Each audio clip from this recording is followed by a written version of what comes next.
ఉంది, భారీ ఎత్తున చేస్తున్నారు కాబట్టి. సో కేంద్రం ఎలా స్పందించాల్సిన అవసరం ఉంది దీన్ని బేస్ చేసుకుని? ఒకటి వెంకటకృష్ణ గారు, సార్ ఇప్పుడు కేంద్రం అనేటువంటిది ఎవరి గుత్తాధిపత్యం కాదండి. ఈ దేశం యొక్క ప్రతినిధులు వాళ్ళు.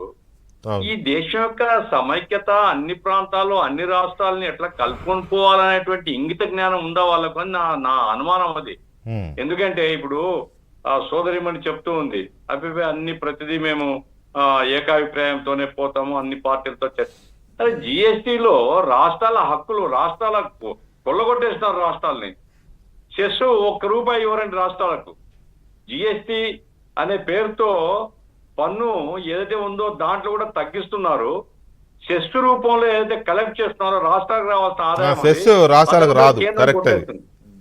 ఆ రకంగా రాష్ట్రాలని మున్సిపాలిటీలుగా మార్చేసి బొచ్చబట్టుకొని కేంద్రం దగ్గర అడుక్కునేటువంటి పరిస్థితి.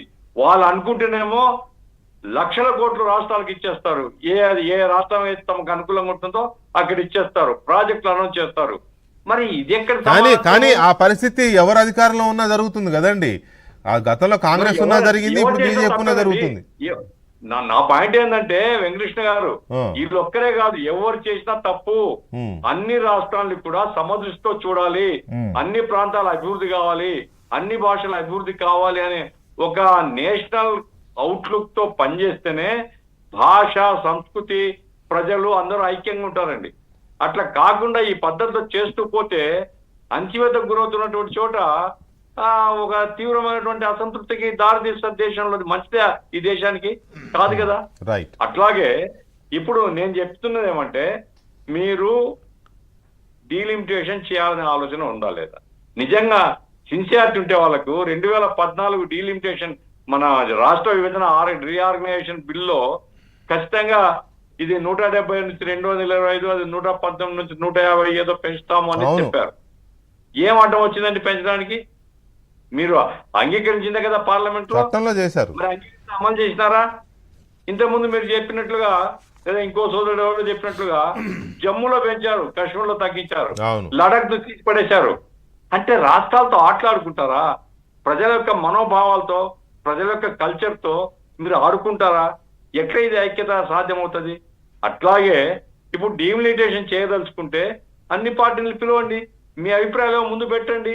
ఇప్పుడు మేమేమంటున్నాం సార్, ఇది నా వ్యక్తిగత అభిప్రాయం కాదు, మా పార్టీ కేంద్ర కమిటీ అభిప్రాయంగా నేను చెప్పదలుచుకున్నామంటే, ఇప్పుడుండే సీట్లు జనాభా ప్రాతిపదిక మీద ఇచ్చినట్టే కదా. యూపీకి 80 సీట్లు ఎందుకున్నాయి? జనాభా ఎక్కువ. 56 సీట్లు బీహార్కి ఎందుకున్నాయి? జనాభా ఎక్కువ.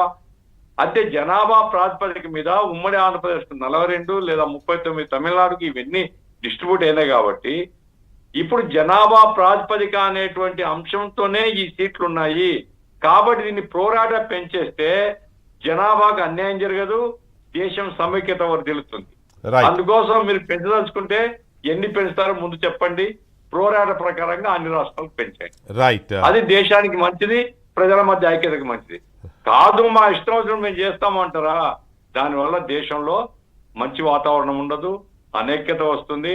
అట్లాగే ఇప్పుడు భావన అణచివేతకు గురవుతున్నాం అంటే భావన ఈ దేశంలో ప్రజలకు మంచిది కాదు. లేదు అంటారా, సస్పెండ్ చేయండి, డీలిమిటేషన్ సస్పెండ్ చేసి ఇంకో 10 సంవత్సరాలు 20 సంవత్సరాల తర్వాత.